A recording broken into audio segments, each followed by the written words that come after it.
when it's fucking pouring rain, Yeah. I have some of the most fun because then I'm not sound whoring. I'm not worried that I'm making so much noise. There's a lot more. You're running around, you turn a corner and there's somebody there like, whoa, what the fuck? Yeah. Because you were both playing and you weren't just sitting there quiet, sound whoring, waiting, aiming at a corner. There's a lot more. And because he didn't know you were there and you didn't know he was there, it's a fight. You know what I mean? Like you were like, oh, and then it's not an instant one of you's dead. You're like, blah, blah, blah, blah, and you like run back behind the corner and it's a fight. Some Saving Private Ryan, like you're in the stairwell with the knife, like click, oh shit, like you get caught off guard. It feels a little bit more organic.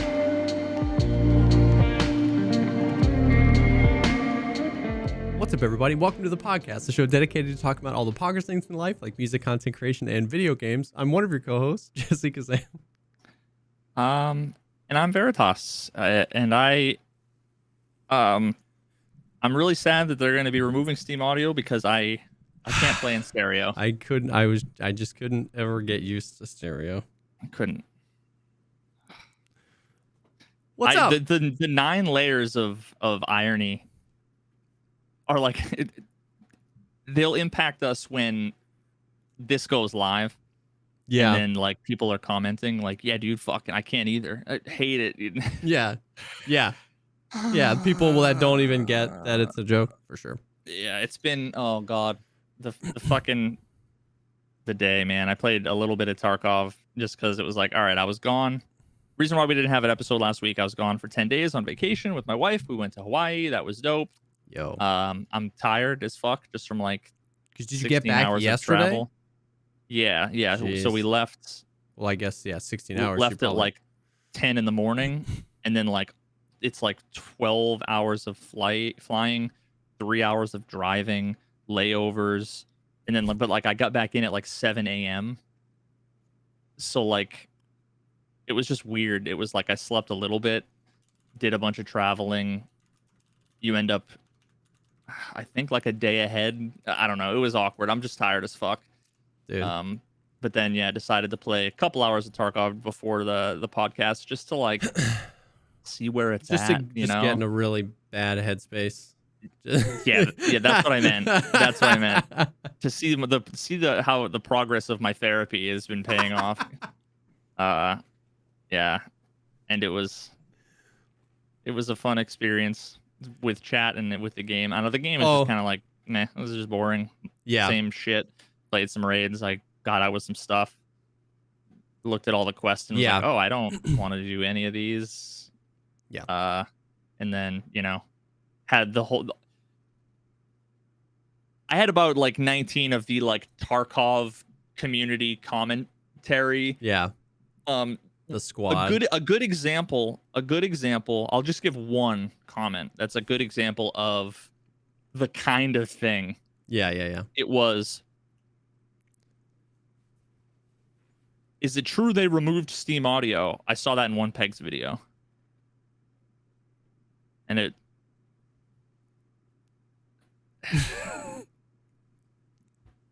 just like the depth, layers of like... Oh, I was just like... I actually think I got so flabbergasted that I didn't answer and then forgot. Like it went on so long without me like your brain was spinning wheels so long that like you just left to another place. Yeah. So anyway, here we are. Well, welcome back. When we take a week off, I'm reminded of how many people love the regularity of our content because I had so many people. I'm glad we're required. I know. And honestly, I should have done a better job. Once again, I don't think about it like it's just you and me hanging out, but like I should have tweeted out or something. You know what I mean? Because there's like so many people are like, yo, where's that? And I was like, oh man. I posted a video. I posted a JesseKazam video on my main channel on Monday. And 7 minutes later, I refreshed it to like some comments. And there were 3 comments and 2 of them were, where's the podcast? I was like, oh damn, dude, I should have let people know. Yeah, I like explicitly didn't really talk about it or even like really remind people just because like I was gonna be gone for 10 days, didn't really want to be like, hey guys, I'm going to be out of my house for 2 weeks. For It's sure. just like, just because the internet's fucked. You know what I mean? Yeah, It's like, it was. I'm just not going to say anything. I didn't post pictures while I was gone until basically like yesterday. Yeah. I messaged you last Thursday and I was like, we go for the podcast tonight, and you sent me a picture of your view. You're like, nah, dude. And I was like, oh, sick. Yeah, on the fucking beach drinking Mai Tai. I was like, damn. But yeah, dude, welcome back. Glad it was good. That's dope. Yeah, I mean, I definitely feel that same way. I mean, if in the Tarkov land of just like, I get calling it boring. Like, even though I still play it every day, like you said that, and I was like, I get that. Like, somebody came in a chat the other day and was like, I decided to take this wipe off. Am I missing anything? And I was like, no. You know what I mean? I was like, if you're at a place where you wanted to take this wipe off, this is a good wipe to take off. If like, you've played the game before, there's nothing you're missing here other than like experiences. Exactly. And it's exactly it. It's like if you're like fresh onto Tarkov and like last wipe or the wipe before was your first wipe and you're still like learning the maps and like getting all of those experiences, then you're having fun for sure. Oh yeah. But if you were struggling to find motivation to play these past few wipes, yeah. I mean, like the big, like a big part of this wipe was the Lighthouse expansion and the new rogue bosses. And I've been onto the Lighthouse expansion as a PMC twice. And I didn't even play Lighthouse, actually. I'm like level 10. Oh. And I've only played customs and factory, actually, now that you think. That's actually funny. And I've done 700 raids and fought the new bosses 6 times. So, you know what I mean? It's like, like I'm still having fun because what I'm doing is like just goofing off with friends and creating like weird content for the lulz. You know what I mean? We've been doing lots of like offline stuff. You know what I mean? So I'm still having a blast, but when it's like when people come with that energy where they're like, I don't know, man, should I jump back in? It's like, honestly, like probably not. Like there's not a whole lot has changed. You know what I mean? Wait until something kind of groundbreaking happens if you want to, or some of the bigger changes. But yeah, I don't know. Actually, Chicken Prism is chilling in chat here, and he just had a comment that resonates. He said, "For me, the game was about PvP. It was all about PvP. Mm-hmm. It doesn't seem to exist anymore. It's all about hiding and playing sneaky, which is fine. But for someone like me, that's zero fun." Yeah, I agree. Like my favorite moments in the game, I have 1 or 2 like VoIP moments, but VoIP is like the newest, latest thing in the history of my gameplay. So like. I'm too like I just don't care enough right now about Tarkov and like Tarkov content and everything that like I haven't even hit my VoIP button. Like I just don't even really care. No, I got you. If I see someone, I'm like, I just want to fight this guy, I guess. But for me, between like the net code, the movement, and then recently one of the things I noticed today, and I don't know, I'm sure it's a combination of it's been a while since I played. Yeah. But I don't know if it's... Have you ever played a game where you had like VSync off?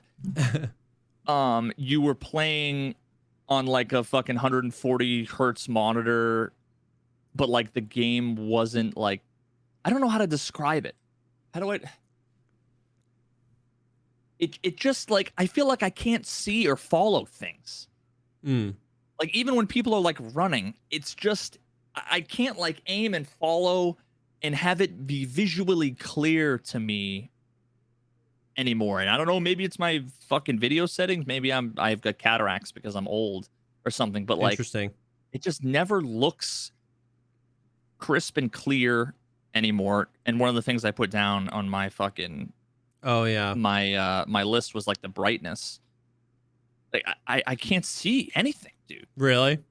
I can't see anything. I just don't I can't tell because I just play it every day. You know what I mean? So I just don't notice like if anything's changed or like I bet if I took a bunch of time off and then came back, like I might notice that too, but I just play it every day all day. Yeah, so.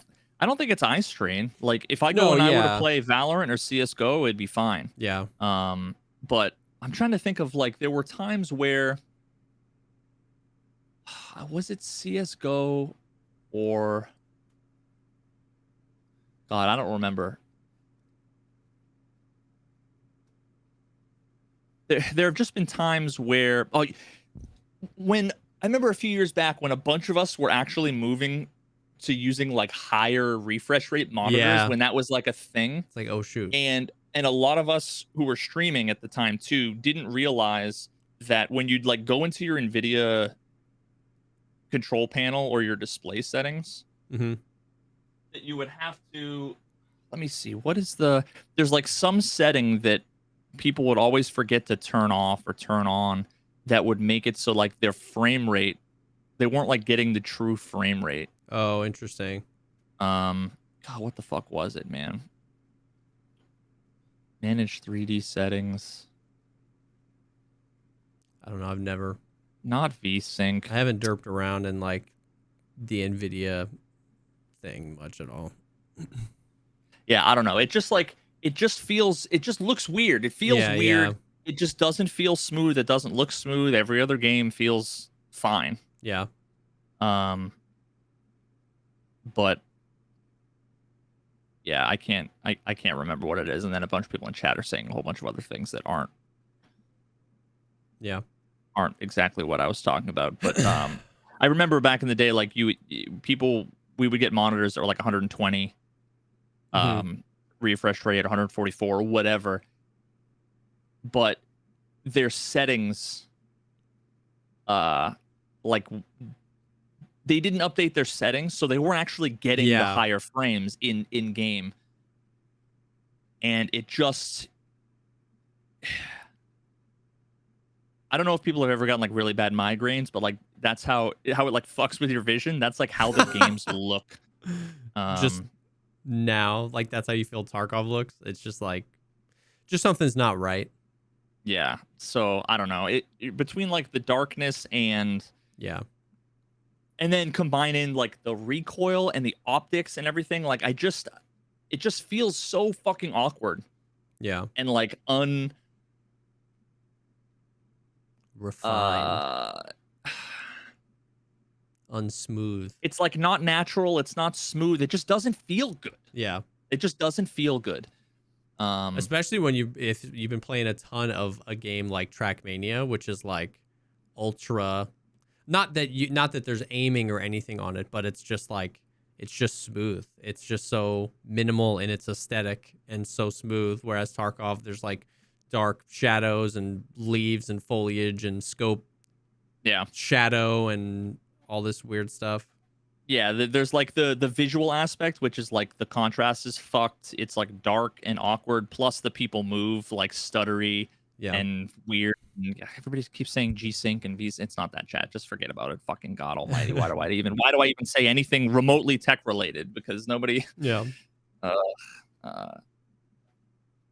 Anyways, it just didn't feel great. And one of like the downers for me was like I was thinking, after having 2 weeks off from gaming, not even just Tarkov, but like from gaming, coming and sitting down and playing, I'm like, maybe I'll have a little bit of a different like perspective on Tarkov, or some of the other games, and all it did for me is it amplified everything. Actually, like interesting. It reminded me, like, wow, it's been so long since I complained about these things. I forgot about them. Like, I forgot that you can't see shit. I forgot how awkward it is to move. I see what you're saying, and how the weight feels so fucking bad and all of this stuff. And I mean, I know this is going to be hot take controversial. People are going to just say it's bad because I'm bad. And, I'm a grandpa and I can't play the game anymore because I can't. But like, objectively, and I'll, if y'all want, I'm not going to, but I'll make the fucking 19-hour video documentary on defending all of the reasons why I think like the weight system sucks, the movement sucks. It's just so badly designed. It's not good game design. It's not immersive. It's not realistic. Yeah. It's just bad. Yeah. It's just fucking bad. How like I would be like, trying to sneak through the woods. You can't sneak. Would have like no gear, other than like a gun and some shitty level 3 armor and an Yep. empty backpack, and you can't suck. Sorry, you. I'm like reading chat while I. I mean, you can suck if you want. You can't sneak. Yeah. And how sneaking and like covert movement and everything sucks so bad. And then how, if you do get in a fight and then you loot some stuff, you put it in your backpack, and then you're like, okay, and you hear footsteps, so you like don't move. Yeah. And it's like, but you're kind of in the open a little bit, like exposed to one area, and you're like, I can't crouch, I can't go prone, I can't. Yeah. You can't do anything because you're either going to make a shit ton of noise, Yeah. or you're going to prevent your stamina bar from going up. So if your stamina bar is low, you have to sit there. Back in the day, at least you could do the dumb FPS thing, which is like crouch, you know, like make it hard to hit me for sure, because I'm just a sitting duck. But instead now, the best you can do is slow lean while your stamina bar goes bloop, bloop, bloop, bloop, bloop, bloop, bloop, bloop. It's so fucking bad. Yeah, the movement, like, I mean, I'll you're not wrong. You know what I mean? It's like at every step of, with every step of the movement that requires some sort of like qualification or some sort of thing. What's interesting is like earlier Chicken was saying, he was like, you know, PvP, it's not so PvP focused anymore. Everybody just plays sneaky. Like, I agree with what he's saying about like combat has slowed down so much, but you can't play sneaky in Escape from Tarkov. You play still. You can camp and hide. Yes, you can play still, but you can't play sneaky because everything is too loud on the so it's like compression. It's like everything is too loud that you can't be sneaky, and where the game's supposed to be super loud, there's just no audio. So like when people are like running up metal stairs and you just don't get audio, but you can't play sneaky because moving around slowly, it makes so much noise. Chicken just said, I don't know, I think you can. Chicken, play the game. Good. There's no way to move and not make a bunch of noise. Well, and then he said, I mean, snitting in a bush is what I mean by sneaky. But that's what I'm saying, is that like that you can do. You can sit in a bush, but that's what the game is like pushed us into. Because like I would love to be able to play sneaky in Tarkov. I'd love to be able to hit a rotate and then like ditch my backpack so I'm lighter and like actually slow creep and make very little noise. It would, even as the aggressor, even if I was pushing somebody and he was being sneaky, that would make the fights more fun because you'd actually have to like be aware of your environment and clear areas and stuff like that. But everybody just stays still because everything when you try to do a sneaky is so loud, and that creates this like weird artificial skill gap where you can just count on anybody that's newer to the game remaining. If you are aware of where they are, like if you heard them earlier or if you were in a fight with them and they broke away, you can just push them because they're most likely so scared to move because of how much noise they make when they move that they haven't moved at all, and you can just push them and die. And so what that does is it pushes those players into getting into a spot and then just not moving ever. And then you just like fall over dead. And then it's like, it's just so weird because on both ends of the spectrum, like the audio just like doesn't work in so many areas where a dude just appears in front of you. And on the other side of it, you really can't be sneaky. You can't play like very slowly. And then you add on top of that things like, you know, the loot distribution on the maps is such that very specific places are definitely going to be hit by somebody. So if you're a camper, that's the dream, right? You know what I mean? Like, oh, well, I know people are going to be here. And then the balance of the game is that some of the cheapest ammo in the game is some of the most effective at killing people in like shotgun rounds, like buckshot or flechette or something like that. And so you just get this like weird sandwich of like movement is loud, everybody's going to be in this one spot, and you can 2-click anybody in the game with this ammo that's 3.5 rubles per round. So where'd the combat go? Well, that's where it went. It's people who are that they found that to be the way to be effective, to sit, wait, shotgun to the legs. Yeah. And it's effective. It works. They don't have to make noise and risk, you know what I mean? They don't have to spend a lot of money on a kit. And it's like, I don't blame those people for doing it. It's effective. And if you're new to this game, it's really hard to learn how to be super proficient in high level PvP. So, but it's not fun. Did you see the second to last death I had on customs? No, I just came in and saw that very last factory raid.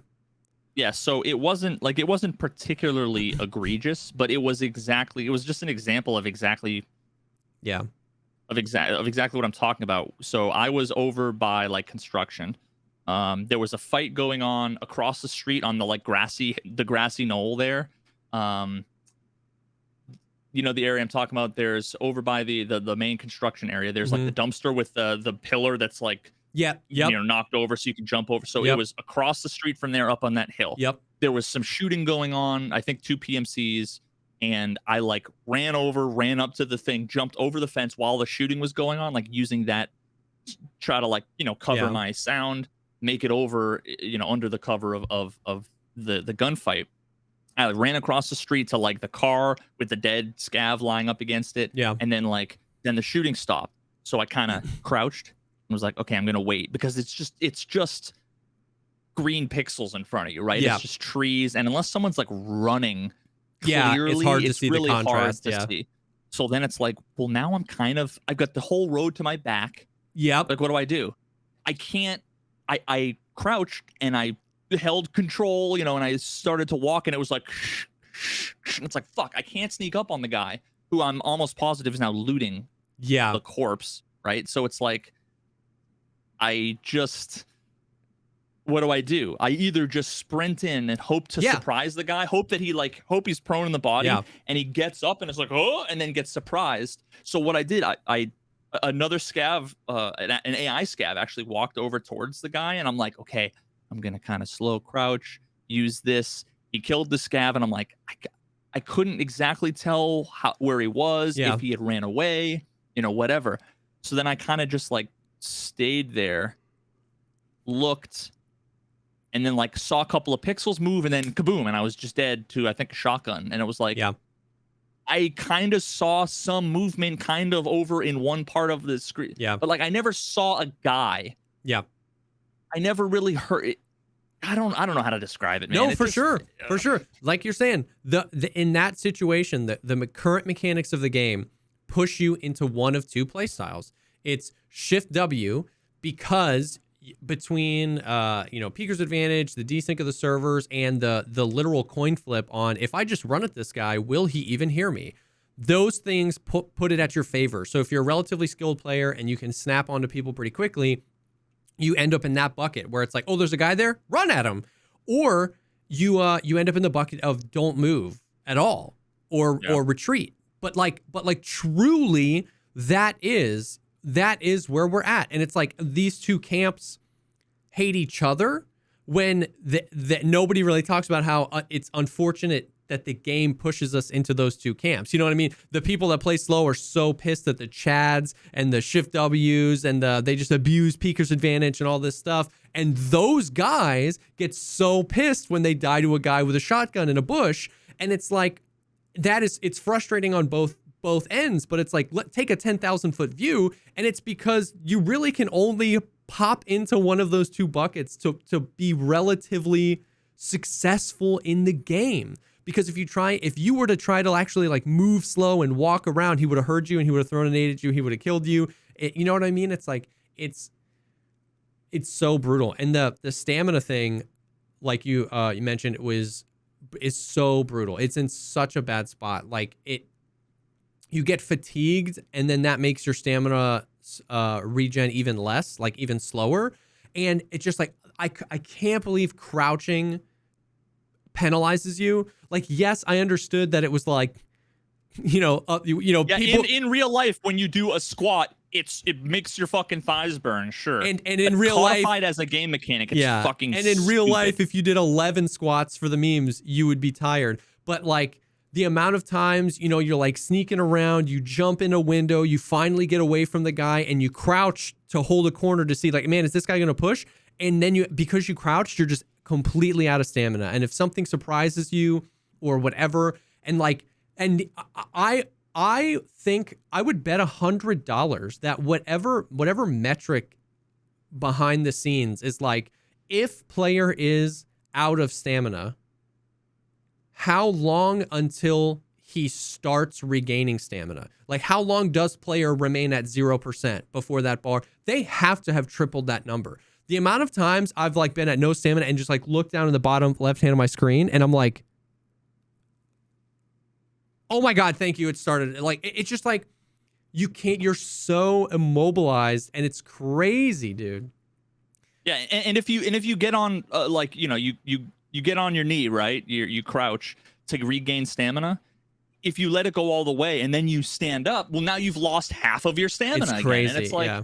it's such a weird, annoying, arbitrarily punishing system. And then what I want from that situation is, it would feel good from a gameplay perspective and an immersion perspective.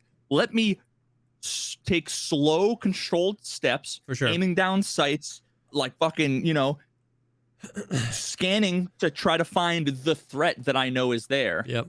And let me move quietly. Yeah. I should be able to walk without making noise if I'm not in a bush. Yeah.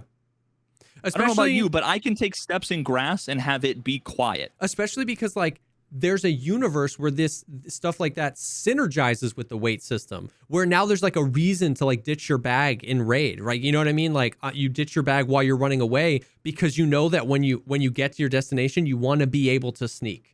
But right now it's like nobody really ditches their bag because unless you're ultra heavy, because even with a ditched bag, even if you're underweight, if you're in the green, you're still making so much noise. Why even do that? So it's like there's a universe where these things actually work synergistically, where you have to think, I got into a fight earlier, I killed a guy, I have a bunch of loot, I might not be able to move silently. I have to figure out a way to ditch my bag without giving away my position. Maybe while I'm repositioning, I ditch it on the floor. Now I can move quietly. And it's like, wouldn't you rather die to somebody moving around that you couldn't hear than dying to somebody sitting in a corner that you couldn't hear? At least that guy's like now has the confidence to like try and get to a different position. Maybe you swing the corner and you're like, oh, boom, boom, boom, boom. You know what I mean? And you have a chance. He's not just like absolutely chilling. And once again, the point in this conversation for me, it's not that if you play that way, it's like the game really does push you into that. It's like, and I want there to be more opportunities to move and to move around. I wish people had more stamina. I wish people, the freaking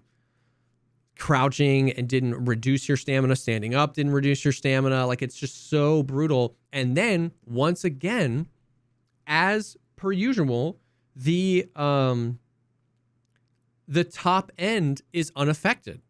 Like, if you have level 51 endurance and start your raid and take a Meldonin and take an SJ6, you just have unlimited stamina for like the next few minutes. You know what I mean? And it's like, and once again, and so if you're good at this game, we've said this many times, like if you're new to the game, it can be very understandable for you to think making money is very hard in this game. You're like, oh, I just keep dying.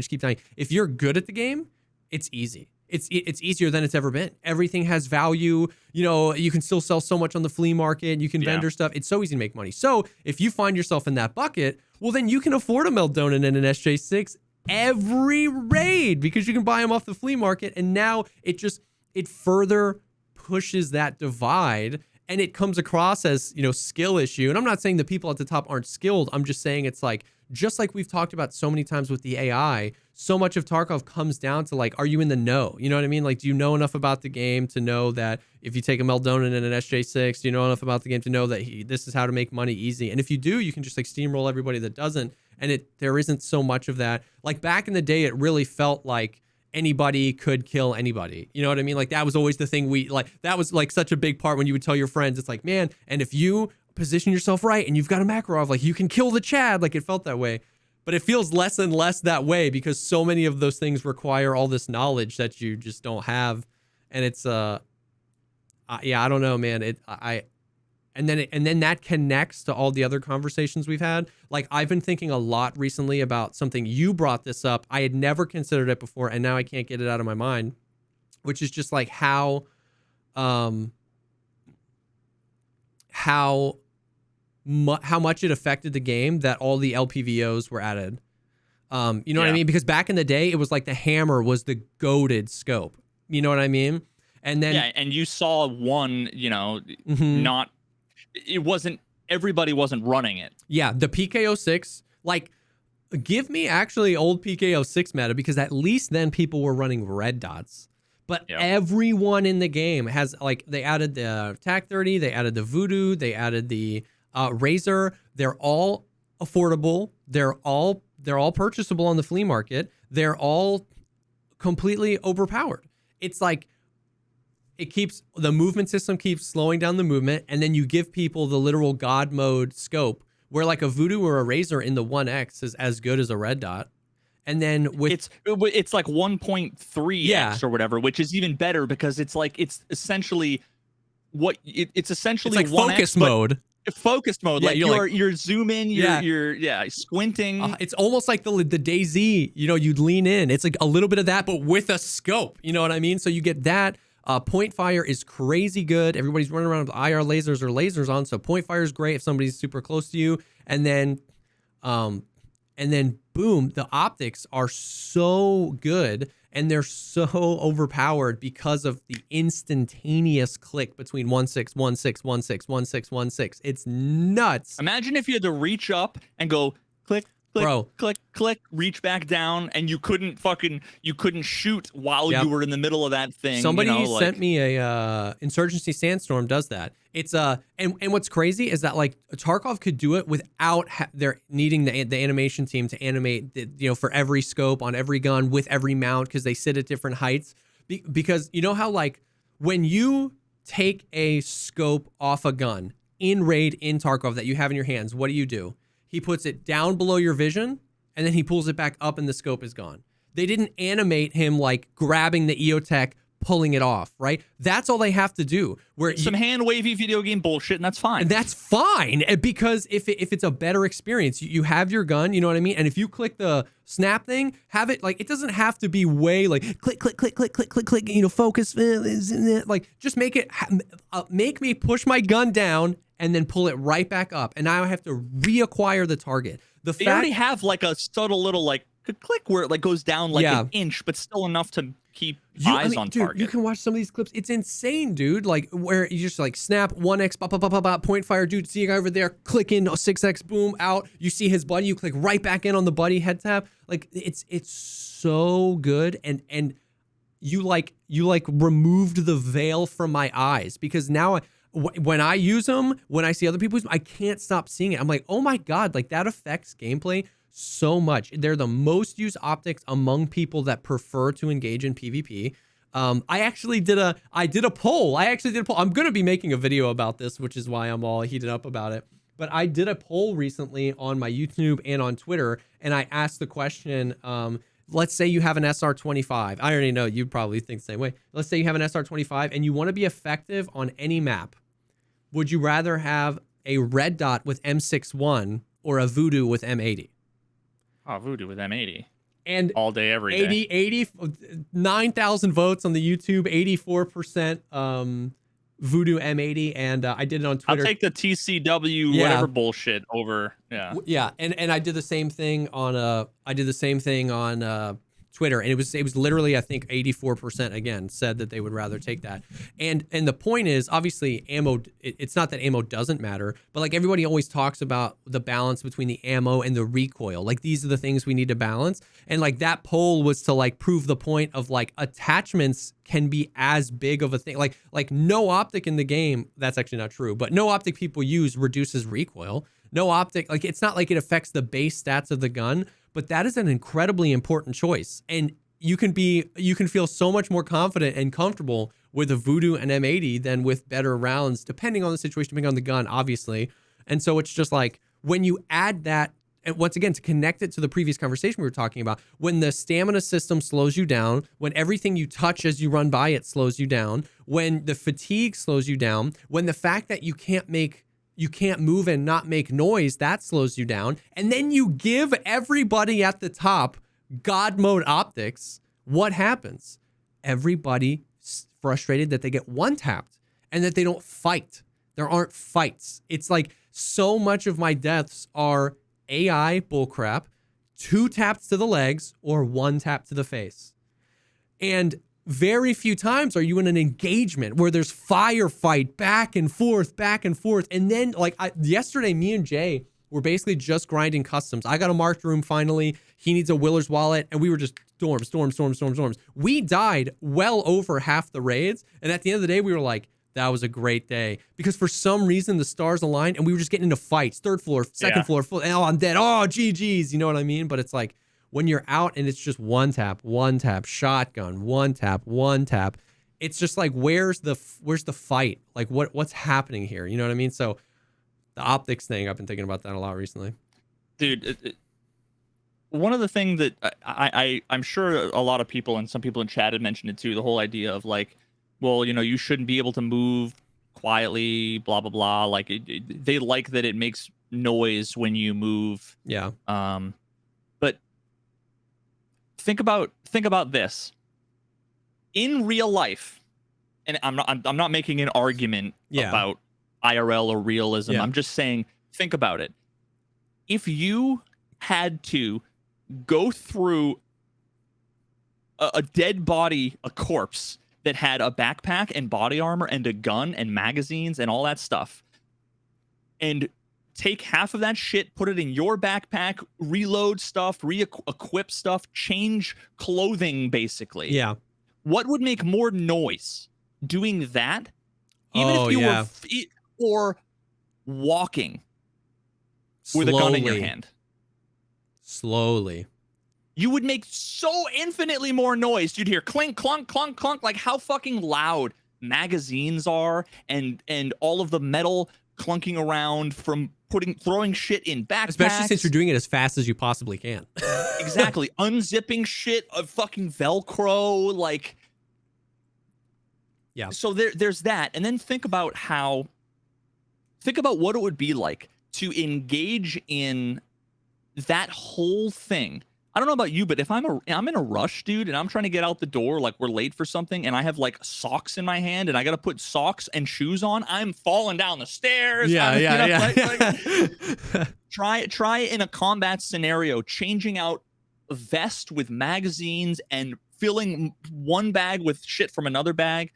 And then imagine doing that while you are literally on your hands and knees or on your stomach.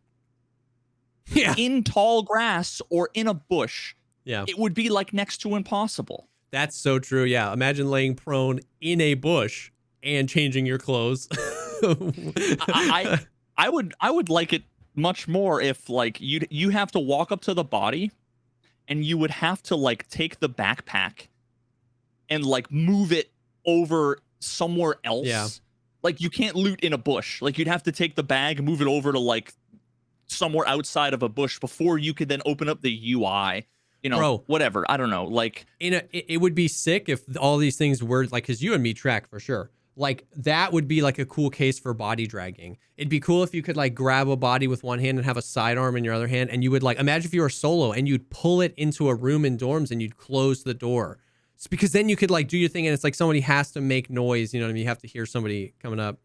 The other thing about what you're saying is that like it does not surprise me that you were saying people were like, people shouldn't make less noise. People shouldn't make less noise. That doesn't surprise me. And I'm not trying to be arrogant. I'm not trying to be a dick. It's because it's really hard for people to take the 10,000 foot view and see how many things are wrong with Tarkov's combat. You know what I mean? Like people think I get ratted all the time. If you make people quieter, I'll get ratted more. And I understand that. But I think like if a few things were changed, people would want to play differently. Once again, if because you make noise all the time, that makes you want to move less, i.e. you get ratted more because people don't feel like they can move. If you give them the opportunity to move, then maybe you might catch what would otherwise be called a rat trying to move from point A to point B because he's confident that he can. He didn't know you were coming. Now you're in a fight with a person that isn't in a bush. And I'm not saying every interaction would go that way, but I'm saying it's like, this is where I'm at with everything. You can't talk about anything. There are so many things, like there's so many moving knobs, and you can't just change. It's like balancing anything. You can't change one thing. And to be clear, I wasn't necessarily advocating that looting needs to be super loud. I'm just saying there's so many aspects of it that you could make looting 10 times as loud. You could make moving quieter. There's a million things. All I can say, all I'll say, the last thing I'll say on this is, I know people fucking hate raining. They're like, oh, I wish it would stop raining, and I get why. People need to remove themselves from the fact that they hate rain. When I'm about to say what I'm about to say what I'm about to say, remove yourselves from your malding over the fact that it rains all the time, because this isn't about that. But when it's fucking pouring rain, I have some of the most fun, because then I'm not sound whoring. I'm not worried that I'm making so much noise. There's a lot more. You're running around, you turn a corner, and there's somebody there, like, whoa, what the fuck? Because you were both playing, and you weren't just sitting there quiet, sound whoring, waiting, aiming at a corner. There's a lot more. And because he didn't know you were there, and you didn't know he was there, it's a fight. You know what I mean? Like you were like, oh, and then it's not an instant one of you's dead. You're like, blah, blah, blah, blah, and you like run back behind the corner, and it's a fight. Some Saving Private Ryan, like you're in the stairwell with the knife, like click, oh shit, like you get caught off guard. It feels a little bit more organic. And again, I'm not saying rain is good. I'm just saying that's what happens when it's not completely 100% about sitting and sound whoring. Yes, and I agree with that. And the same thing with airdrops. Some of my best clips have come from like, an airdrop's coming. This is a free kill. Just run. You know what I mean? They can't hear me anymore. And you're just like, run, dude. And I'm like, run through dorms, looking. They don't know where I'm at. I don't know where they're at. And if I know somebody's there, like, people don't, if you're in a fight that has stalemated and an airdrop comes, I'll calm. The last thing I'll come to my duo is like, this is our shot. I'll take my headphones off and I'll just start running. You know what I mean? Because like, it's like, freedom. The only thing I complain about the rain so much from a streaming perspective, I just can't, it's like, I just can't focus when I have bacon sizzling in my ear. I'm trying to read chat. Somebody does a dono and it's like, and like Seal's like, hey, there's a guy over there. And I'm like, like, it's just too much. But part of that is a symptom, though, of the fact that you have to jack up your fucking volume. Yeah. Because sound is so critical. Yeah. Also, by the way, I was saying that as I complain because of my situation. I don't think they should change the rain. I just want to be very clear before the YouTube comment. I'm not saying they should change the rain for streamers. I'm saying I complain because of my first world problem. Please God, leave me alone in the Jesse, comments. What I just said is every raid 100% of the time it should be raining. And what you said is when you connect if you have streamer mode enabled, then the rain, it can rain, but there's no rain noise if you have streamer mode on. Yes. God, finally we're getting to the good stuff. We can be who we were always meant to be. But yeah, dude, I mean, I agree. You and me, we take. I agree, man. It's the most intense. Intense. Dude, I can't talk today. This is what happens when I take 10 days off from streaming. You heal, and then I pull you back down. I can fucking communicate in real life normally, and then Mike Tyson. Jesus exactly. Christ. I remember in Call of Duty, COD 4, when you hit level fucking 44, that's when you get dead silent. That's when it would become easy mode. Yeah. When you faced anybody that wasn't level 44, it was an instant win. I would bet $1,000 every single time if it was like a 3v3 or a 1v1 cage match. If they weren't level 44, I just win because I can full sprint. They can't hear me. Yeah. Like literally, you make zero noise, and they telegraph their location from across every fucking map. It's easy. But then as soon as I would play, if I was playing cage match, as soon as it was someone, like level 55, 10th prestige or whatever, and as soon as I saw them the first time and I didn't hear them, all of a sudden my heart would start racing because it's like, oh shit, now it's down to who sees the person first and who can aim and shoot and kill. Yeah. It's not. It becomes a different game for sure when it's not just, who can hear the other person first. And then the other depressing side of that is there are some times where it's like, where it's even worse because the sound makes you play differently, and then when you especially get like punished because of like Yeah. the net code and the movement, how I might be running and I'll hear somebody running along like the fence, and I know they're about to come, in front of the fence. So then Yeah. I'll stop and aim, and I'm like, I'm ready. And all of a sudden they skip across the screen, and then I'm like fucking panic missing because, Yep. and so they didn't even know I was there, and then they're able to just look at me, fucking ADS, and then one tap, and it's like, I'm actually even mad. I probably would have had a better chance if I didn't fucking hear them. Yep. Yep. But I mean, that's just like you get cucked and unlucky in a shitty situation. But yeah, like there's just so many aspects to the game that I don't know what they should do or how they should do it. And at this point, I am enough removed where I'm like, I'm not gonna say this is what they should do. I almost feel like it's not the amount that I've been playing. It's not my game to fucking. Yeah. I've given all my advice. I've come up with all the ideas. Yeah. I'm just going to say right now, as usual, I'm not enjoying playing the game. And a large part of it, again, is made clear to me by playing and being like, oh, it's instantly reminded of all the things, how visually, like the sound, what you hear and what you see sucks in so many ways. Yeah. Which is 100% of the game. Yeah, no, So yeah. I don't know. Dude, I get you, and I agree, and that's kind of where we're at. Is like you were saying, like there's so many knobs and dials. That was like the analogy. Like there's just like so many things that connect, and I feel like now more than ever, it's like all of them are set wrong, and for some reason everybody's so resistant to changing any one of them because it'll like make one of the other ones worse. And it's just like we've just, I don't know. I just don't, I guess I don't know what people want, which is, I don't think anybody knows. They want me to stop complaining. Listen, I'm complaining just as much, but it just feels like, how do I want to say this? It feels like the experience we have in Tarkov right now is not one we sought out, but it's one that the gameplay and the shortcomings and the bugs backed us into. And then we got used to it, and all of us can agree we hate it. Chads, rats, new players, not veterans. All of us. Yeah, but most of us can agree we don't like it. But then anytime anyone suggests anything, because of how many things are in a rough spot, it ripples across, and all of the smaller tribes start to like, no, but we don't want to change it that way. We don't change it this way. We don't change it that way because this, that, and this. And it's like, and on one end, it's so frustrating. And then on the other end, I genuinely get it because it feels so cucked that changing anything changes everything, and I don't know if I trust those decisions to be made well. And so it's like, it's definitely in a weird, it's just in a weird spot, man.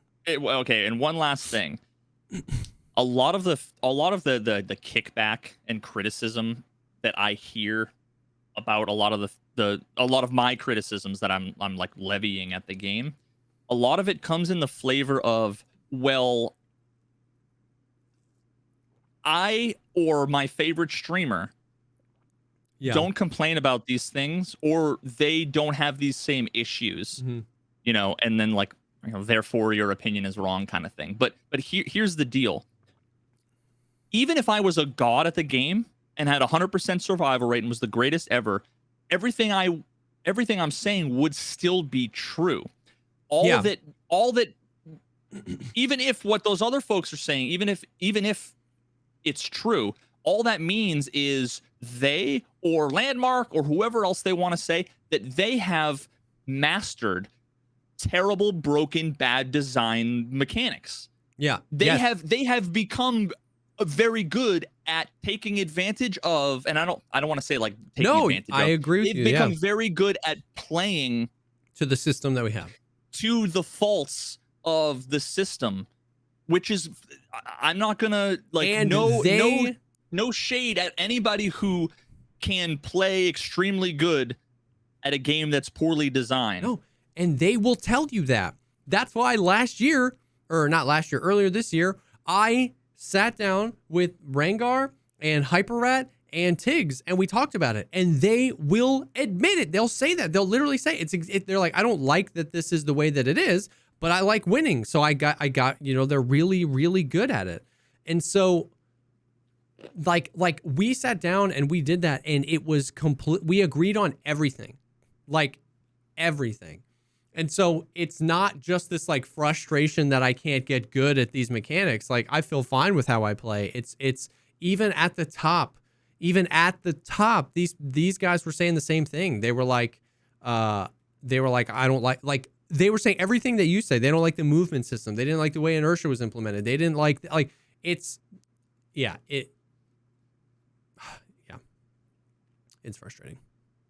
It's frustrating. And then once again, it all ties into everything else. And then you add everything we've said about the movement, and then you add on top of that everything with like the optics, and then you add on top of that everything we've gone through in detail in the past about the audio, and then you add on top of that everything we've gone through in detail in the past about the netcode, and then you add the cheaters, and it's just like it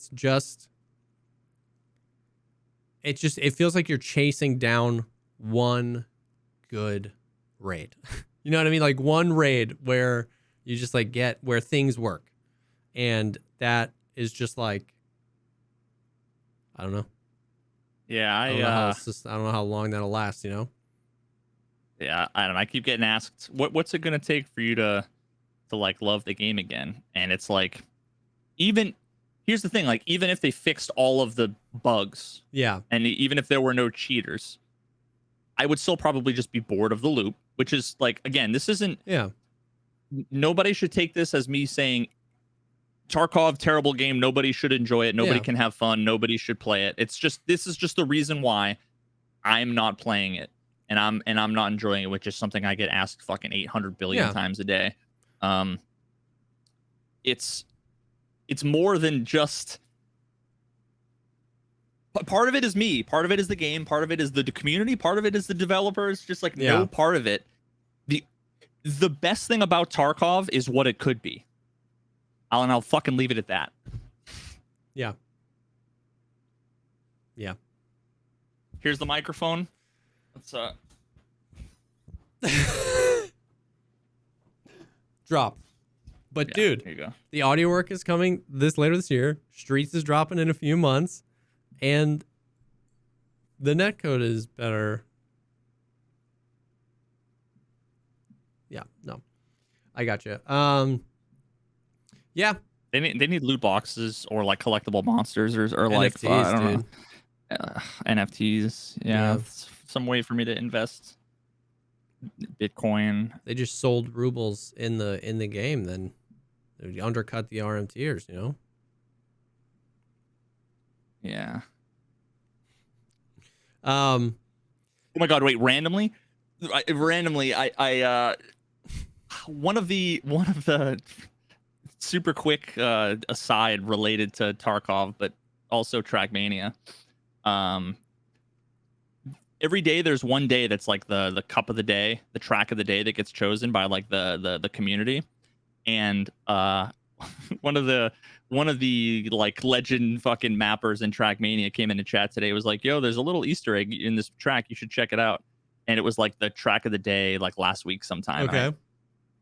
And I like had to free cam over to like this tower on this really cool looking map, and there was a sign there, and the signs can be like animated. You can basically have a GIF there, you know, anything you want. Okay. And it swapped over, and all of a sudden I see my face, and it's a wanted like a digital wanted poster that said, basically like wanted Veritas for escaping Tarkov, like 31 million Bitcoin or whatever, like wanted alive. It was like, that's amazing. It was gold, dude. It like totally was like, what the fuck? Wait, what? That's amazing. On the Trackmania track of the day. Yeah, so he got out, boys. We got to bring him back in. Thanks to Entry Lag for that one. That was fucking hilarious. Bring him back in. Yeah, I don't know, man. I mean, it's just kind of there. Like I said, I'm having fun, and I'm just having the fun I make of it. You know what I mean? Just like goofing around with friends. I didn't think I was gonna get. Hold on to that. I know. Hold on to that. I mean, for that's as long as you can, that's man. it. Like It comes I down to being genuinely able to want play you with to people. enjoy. I genuinely like want you. I wish I could, and anybody that plays and enjoy like 100%. Yeah. You know, I'm not trying to be like I'm so happy when Jesse has a terrible fucking day, and I hope he hates the game Yeah. so that it, you know, like. Yeah. It's just, I mean, like what if you watch,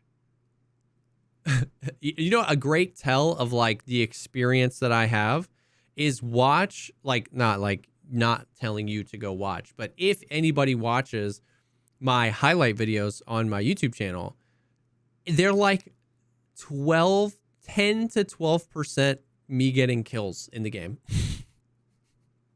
It's like 75 to 80% memeing around with my friends, team kills, bitbot killing somebody, dying to AI scavs, like, you know what I mean? It's just like we just goof and have fun, and like that it's so little like nasty plays. You know what I mean? And so like that's the fun. You know what I mean? That we're having. It's, I don't know. Now here's a question for you. Let's say Twitch got deleted tomorrow. You weren't going to do content anymore. Yeah. Do you think that you would? No. And this says nothing. This says nothing about you or content creation or anything in general. But do you think that you would play Tarkov every day? No. No. Huh. No. But here's the deal, because by being honest, I really, really, really cucked myself in the comments. That doesn't mean I don't have fun streaming it.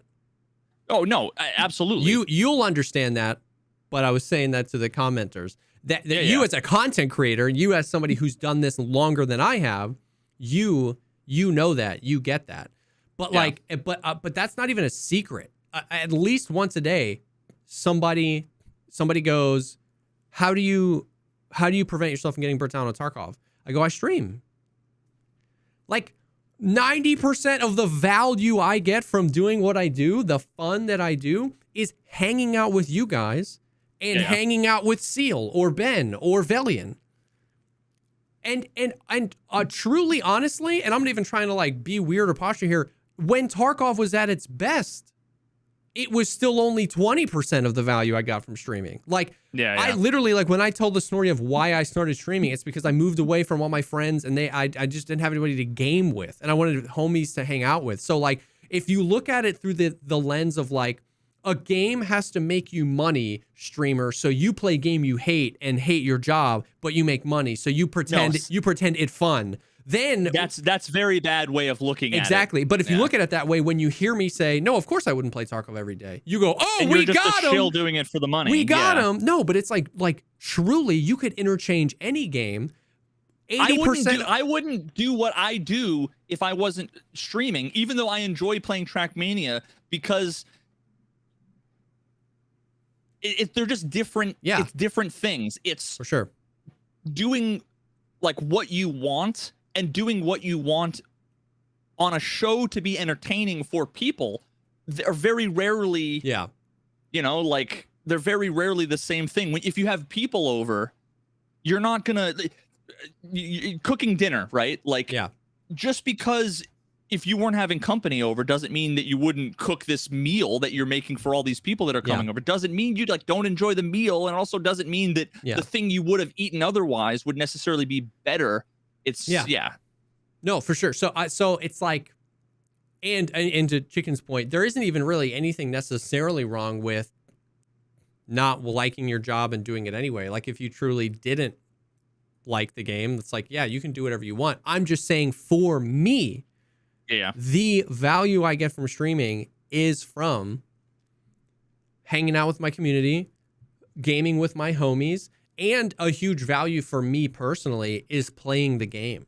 Like, I love playing the game of content creation, and how do I grow, and how do I do this, and how do I do that, and like analyzing my thumbnails on YouTube. Why did this thumbnail perform? Why didn't this thumbnail perform? Why did this title perform? Why didn't this title perform? Where's the audience retention curves? Like, I like I like that. I like the mental gymnastics of what that is. I feel like that makes me a better person when I have something like that to chew on and work on and try to get better at. So like all those things together provide a truly rewarding experience out of something that I wouldn't do. You know what I mean? It's like, would you make burgers every day if you didn't work at McDonald's? No. You know what I mean? Like, Yeah. Freaking no. You know what I mean? So it's like, I would play video games a lot, but I probably wouldn't spend 5,000 hours playing one video game. Some people do. Yeah, that's so- fine. I'm just like, Now there is to contrast that on the other side,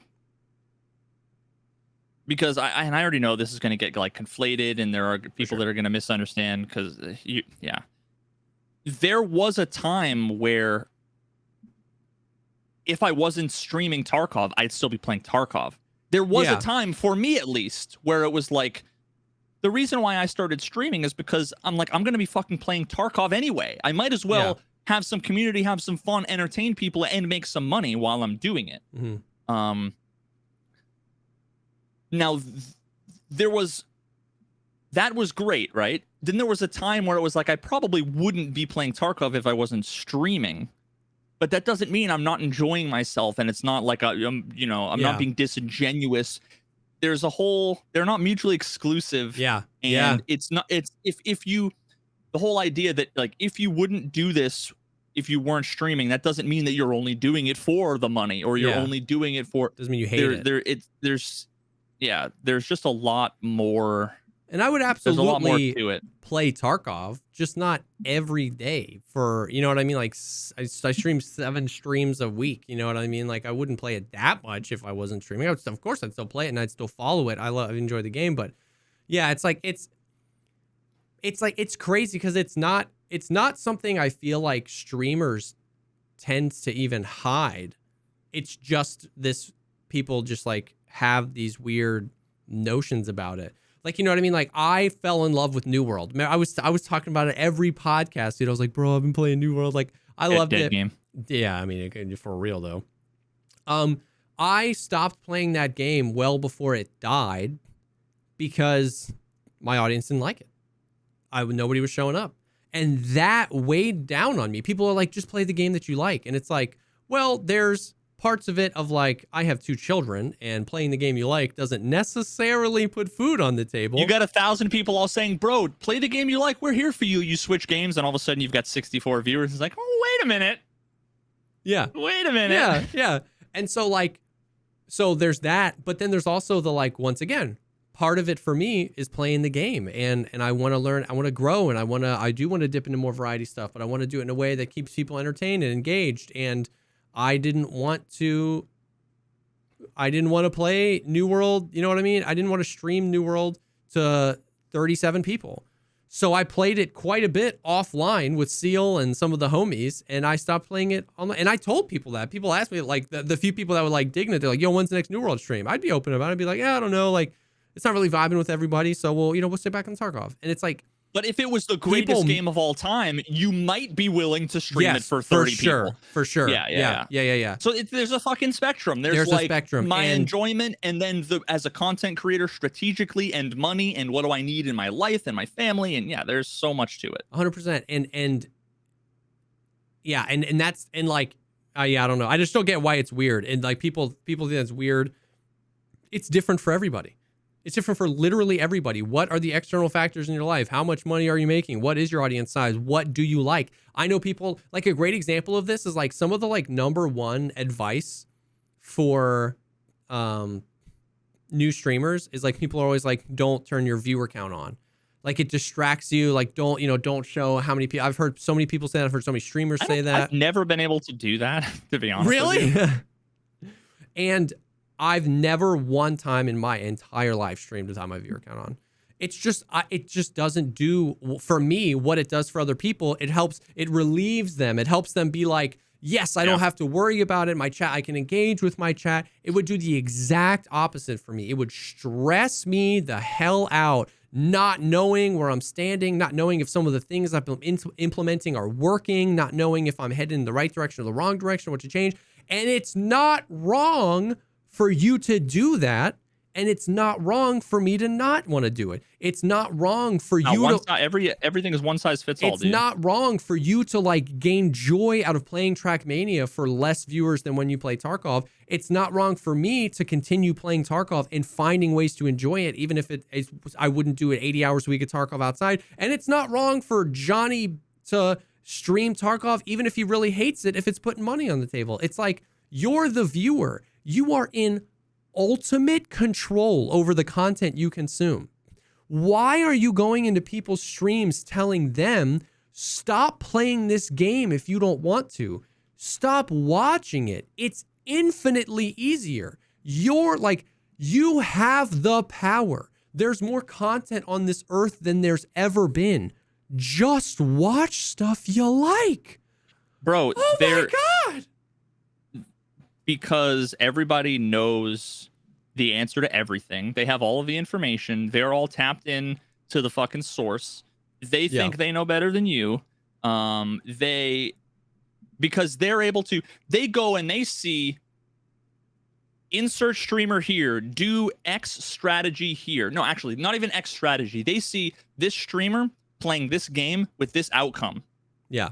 And then they assume 900 other things, why they did it, what was the strategy, if there was a strategy, if it matters, what their fucking financial situation is, what their mental health is, all these other things. And then they think that from all that information that they have and don't have, that they can then extrapolate the how and the why and the what and the what'll happen in the future and everything. And the fucking, the hubris. These are the people that post on Facebook, you're the reason why everything's wrong with America, and you're blah blah blah, and I know all this other shit that is so obvious to me, and everybody fucking knows everything.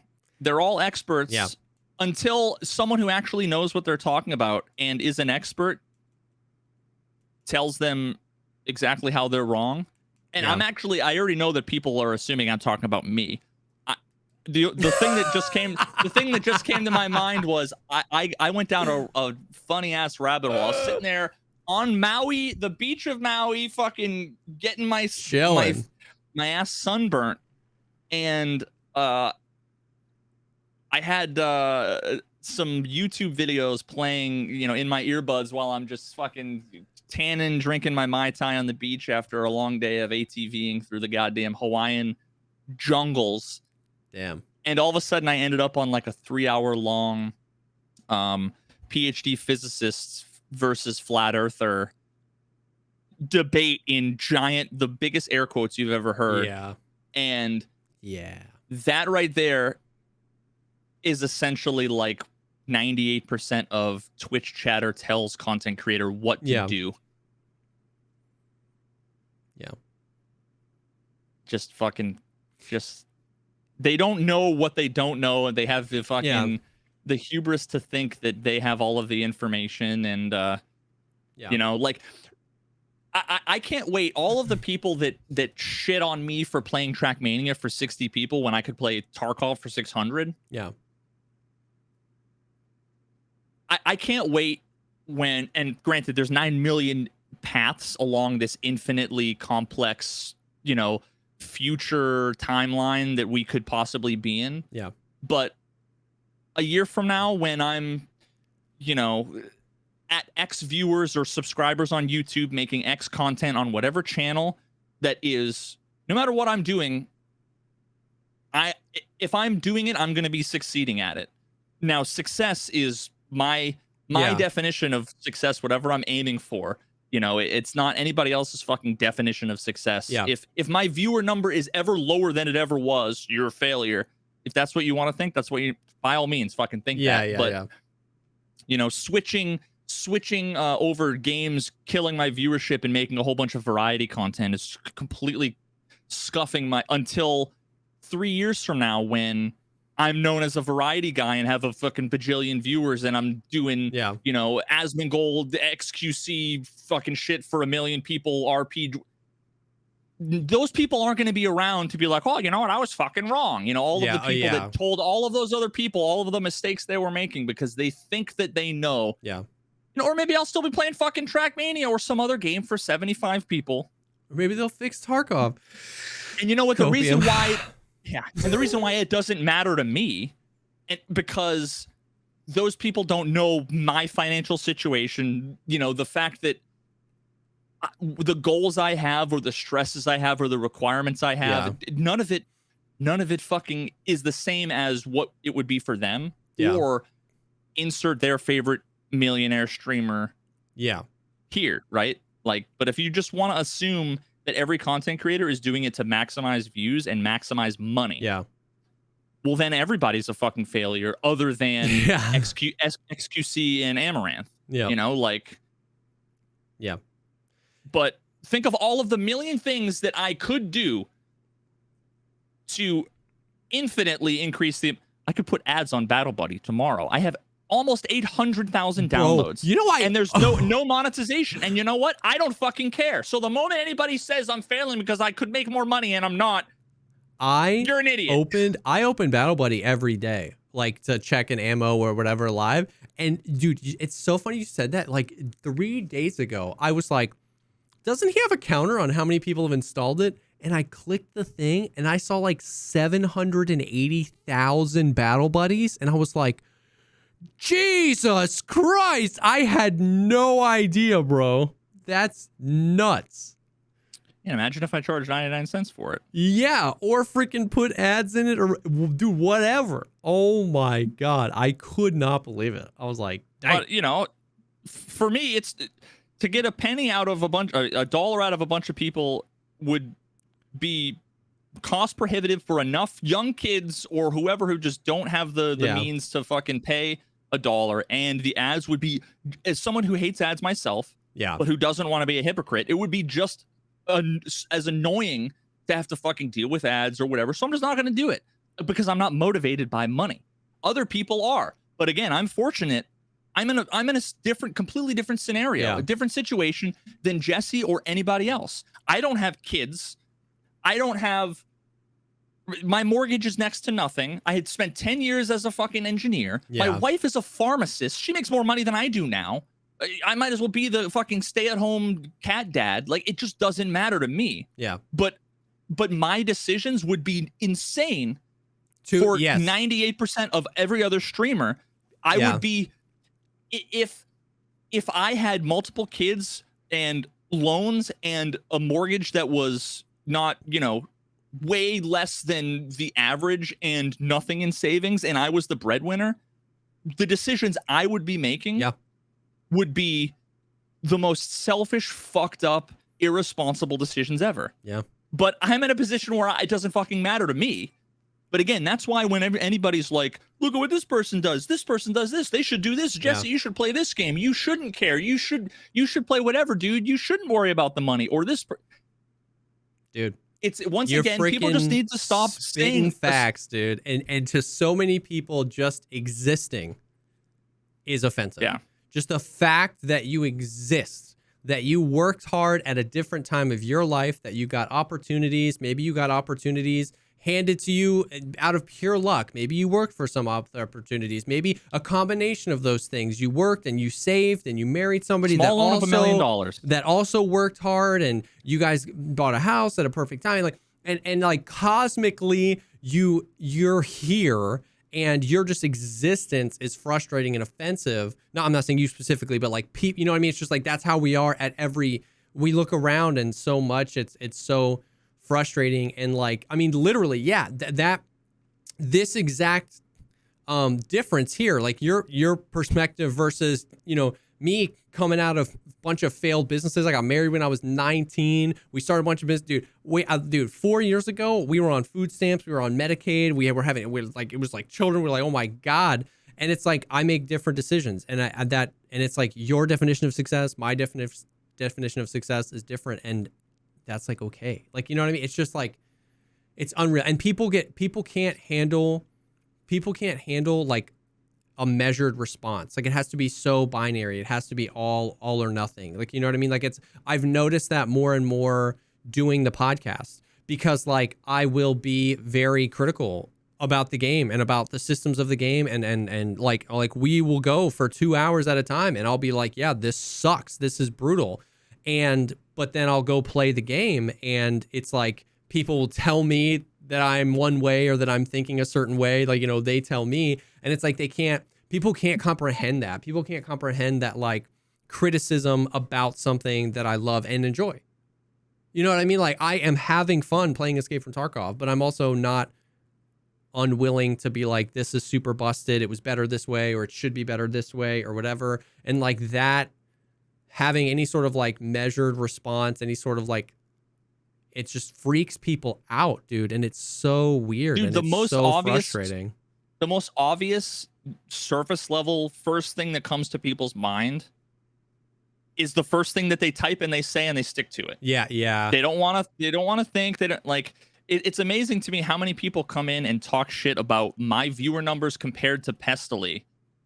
And it's like, you realize, like, they don't even realize that they're like living vicariously through somebody. Oh man. Yeah. Like, and the thing I want to say, and I say like 2% of the time, but it's like, who the fuck are you? How many followers do you have? Like, if Pestily were to say the thing that you just said to me, they would be right, and they would be a fucking douchebag piece of shit, and everybody would lose respect for him, whatever. But instead, you're doing it vicariously through them. Yeah. They don't even realize how sad and depressing that is. Dude, the amount how fucking sad and depressing is it that you're talking shit, comparing A to B, when you're not even in the alphabet. Yeah, you're not even Z, bro. You're just like, and you think that's like an insult. It's crazy, dude. No, for real. The amount of times recently I have said that, I've been like that's an instant. You just get people to be ashamed of themselves if you point that out. It's like, because sometimes you get swept up in it, and I'm arguing with the person, and then you'll just stop and you'll be like, you care about that more than I do.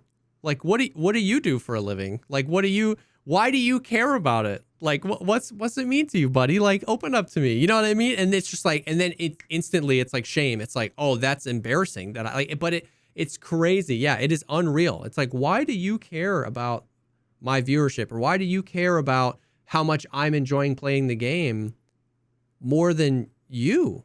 It's crazy, dude.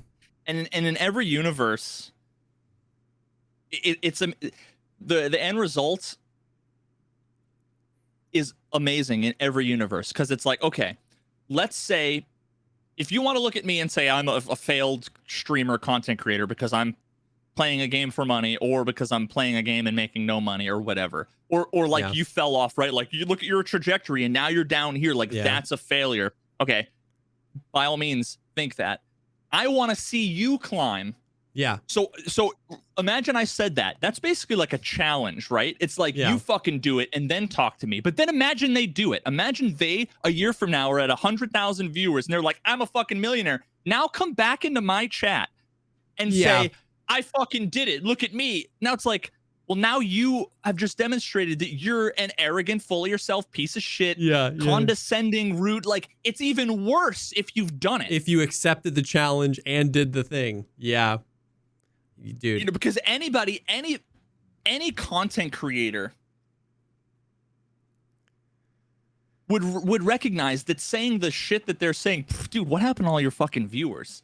A content creator saying that would be 1,000 times worse than just some random fucking viewer. Yeah. But they would have like context and knowledge. They would just be a fucking dick. Yeah.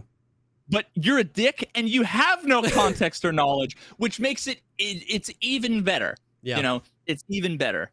Yeah. It's like a really weird, like, live interactable content is so interesting. Because when you think about it, like, we as a human race have been practicing this for years, in our living rooms with our jerseys on, being like, oh my God, like, I can't, like, why didn't you shoot there? Why didn't you pass there? Like, I can't believe you still, like, criticizing actors or roles or like all this stuff. But this medium, this like direct to, like, they just, like you said, that first thought, that exclamation when so-and-so misses the game-winning shot, where you're like, oh my God, you suck. they don't just say that into the ether and have it disappear. They type it and tell it to that person to their face. And then they're so surprised. And then they have to, like you said, retroactively back it up and dig their heels deeper and deeper so they don't seem like an idiot. And it's like, it's crazy. Dude, I have It's crazy. someone just asked, I don't know why people try to pitch streamers against each other. It's not even that. They're not even trying to do that. They're unknowingly living vicariously through other people. That's it. Yep. That's it. Like, I've been trying to figure out so while I was gone, I was thinking a lot about content ideas and trying to figure out, like, what do I want to fucking do next? You know, like, do I want to make a couple more Trackmania documentaries?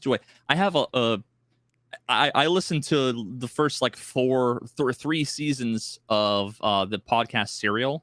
Yeah. I don't know if you listened to that. I don't listen to it, but I'm aware of Serial. Yeah.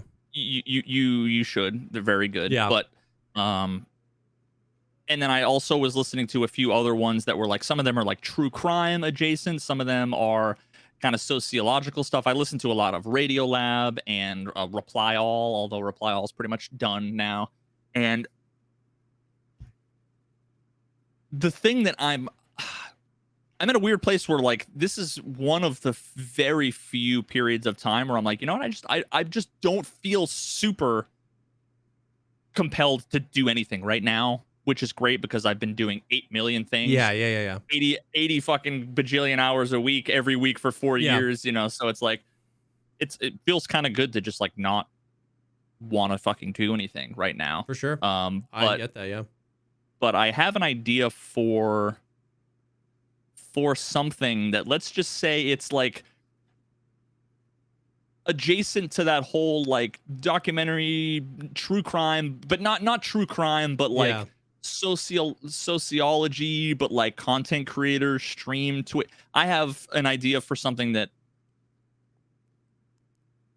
I'm interested in, and I'm gonna consider pursuing, and you know, just like all the other things, I don't know how many of the things I've been like, I want to do this and I want to do that. And people are like, yeah, and then next week I'm like, fuck, never mind. I lost interest, and that's another one of the benefits of me being in the position I'm in, where I can just do whatever the fuck I want, and that's okay. And that's, it sucks for the people that I get hyped about some of the things I'm thinking about. But part of content creation for me is talking about some of the ideas I have, kind of sprinkling some like for sure spoilers of the ideas and seeing if how people are interested. Respond. Absolutely. And then using that to like gauge, interest. And also when people get excited and they ask me about it, then that makes me more excited, which makes me more interested in doing it and working on writing scripts and stuff. So yeah, I've got a couple of ideas that I think might be a little bit different from some stuff I've done before, but that's dope. Yeah, we'll see. I have a little outline, super high level, that at the moment I'm not up 12 hours into the night writing the script just yet. Yeah. I might be. Soon. I'm close. There's a threshold. You feel that way? Like there comes this subconscious threshold where I've put enough work into it, and now it's just like you just fall off the cliff. It's like I have a bunch of snowballs at the top of a hill, and once you push one off, one is gonna go, and then you're gonna find yourself 3 weeks into being up until 2 a.m. Yeah, but it's like you can kind of start a few of those snowballs, knowing that you haven't pushed them off the hill yet. Yeah. So I don't know. I've got some ideas, and we'll see. Yeah. No, that's dope. That's dope. But I'm fascinated by the world of the internet and like Twitch and YouTube content creator stuff, and the relationship on the other side. Not just like the parasocial relate, but I think that there's a story to be told there that nobody's telling, and would be interesting but it's complicated, and figuring out if I want to be the guy to Yeah, tell yeah, yeah. this story, and if I'm even like the right one, and then also trying to figure out how not to taint it with my own Like bias cynical fucking or experience. yeah, I don't know. I've been listening to some stuff, watching a lot of stuff. Like I was saying, some of those podcasts and other shit on YouTube that we've talked about before, and just trying to take little bits, Yeah, here and there. for sure. I don't know. I'm just fucking rambling on at this point. I love it. I love it. I love it. Yeah. No, I feel you. I'm just deep in the Tarkov grind and just doing this stuff and trying to grow and do things, and things are going good. And I don't know, it's just like I said, for me right now, the experience around like Tarkov is like the foundation of the experience of streaming, of interacting with people, of making content. You know what I mean? Like that's the anchor of everything. You know what I mean? For me, it's like that's where I'm getting my ideas for the videos that I want to do. And I'm trying to I'm actually working on something right now. Like I'm working on my first like video that is Tarkov related, but that I made that like a piece of content I made for YouTube. Does that make sense? Like my highlight videos are just like the content from Twitch distilled in a funny way that keeps the attention of a YouTube audience, right? And then my guides are content specifically made for YouTube, but less for like specific entertainment, but more for like obviously educating and stuff like that. But like I had an idea, and we did a big thing on stream, but like I had an idea, and I was like, I want to make this YouTube video. How do I do that? And so we did like a community night, and it's like this whole thing. And so that's been like a really fun thing for me, a fun experience for me to like create. I want to, because it's so different. Like I feel like a live stream is often very reactionary. I just go live, and then like something crazy happens, and I I'm like, oh, this like that fight was nuts, or I lean into it, or I try and make it, and then we can make that into content. But to actually like have an idea for a video that maybe includes some sort of narrative or something, not like a movie with a script or anything, but like an idea, then go execute on getting that footage and editing it, and then posting that as a video idea. That's kind of new for me in this space. Interesting. So how does that differ though from a guide? I guess it's just a larger scale with the expressed intention of being entertaining. Okay. Like, you know what I mean? Like a guide. I'm intrigued. A guide for me is 9 out of 10 times a guide for me is a one take. I just sit down in front of the camera. I just say everything, and then I overlay. Nice. And then I just overlay. I mean, seriously, like, and that's a great example. Think about your guides versus my guides. Like you think about your like, and a great example of that would be like your not Welcome to Tarkov, Getting Tarkov series. Like I've never done that. I've made 2 types of videos on my channel by and large. I sent a bunch of clips to my brother, and he makes a highlight video for me, and it's dope, and I freaking love them. Or I sit down and I go, the RD704 is new and it's sick. And I write down, how much it costs, and I do a little bit of research, and then I just look at the camera and I talk for 10 minutes. I edit it down to 8 because I messed up a few times, and I overlay some clips of me shooting with the RD704. And I genuinely think that's a good piece of content because it's easy for me to make. I used to be very, very talkative. I used to be 20-minute videos. I've refined it into like, this is the information. This is the information presented in a good way. It's presented in a way that keeps your attention. Like I've learned from the algorithm. I know what thumbnail is going to be relatively clickable, and like music and all these things. And like, so it's good information. It's quick, and it's just that. And like, that is a good piece of content. But I haven't made a Getting Tarkov video or Z-Chum's Parasite video or Rust code locks are broken. I haven't like done that. You know what I mean? Like those 2 types of content are so different. And so I'm trying to branch out and do more, I guess, stuff with more intentionality. You know what I mean?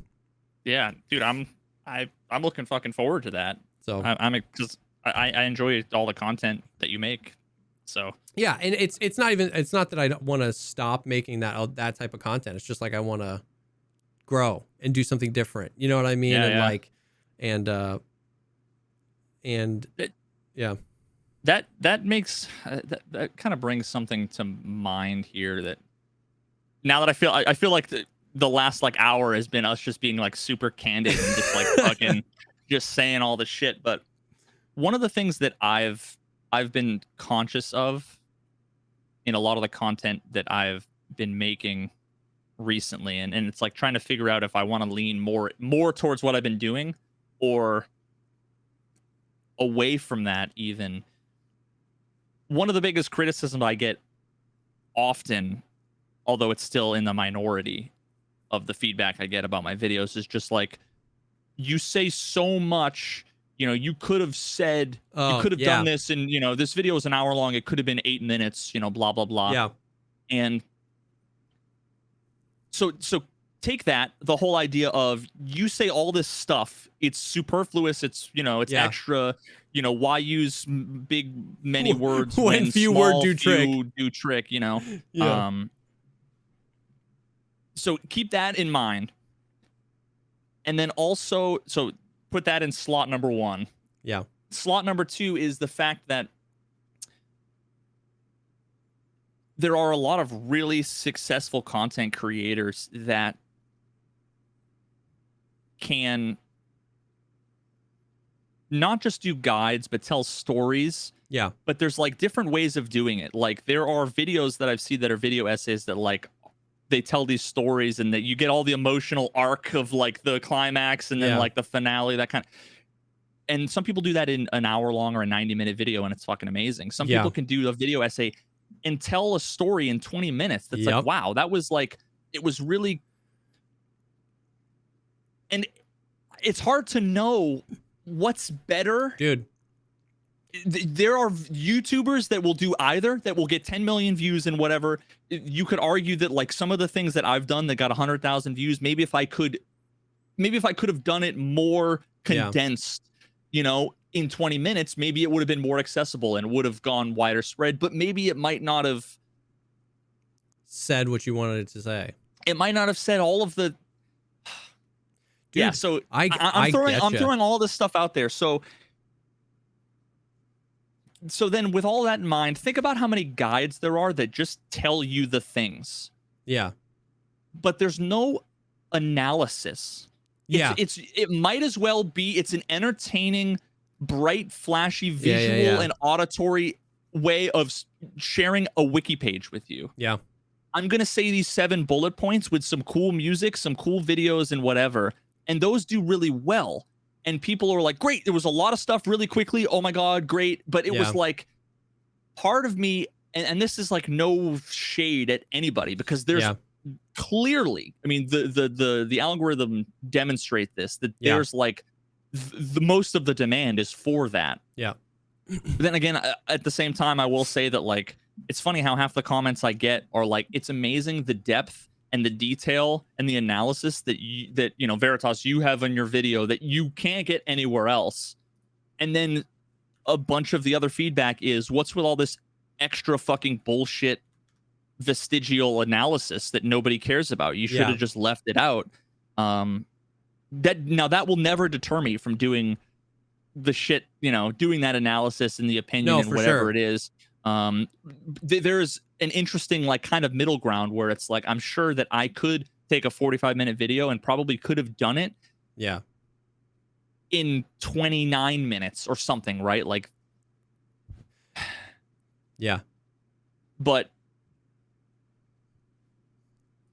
I guess, and I'm just like thinking out loud, I don't even know if I really have a point, but I do not get. And everybody's different. Everybody has different preferences, and you know, that's fine. Like there are some people like fucking sugar-free Coke Zero. Some people like Diet Coke. Some people like caffeine-free Diet Coke, like my dad, because he's weird. Some people just want Coke. Some people like Pepsi. I don't fucking know, right? But like I don't care for the content that's just like, let me tell you shit. When I watch most of the guides, the Tarkov guides, it's You've told me nothing. I've learned nothing. If I had played the game and just paid attention and not had one hand on TikTok, the other hand in my pants while I was playing the game, like I was actually just being a thoughtful, purposeful, intelligent human paying attention to shit while playing the game, this is all obvious.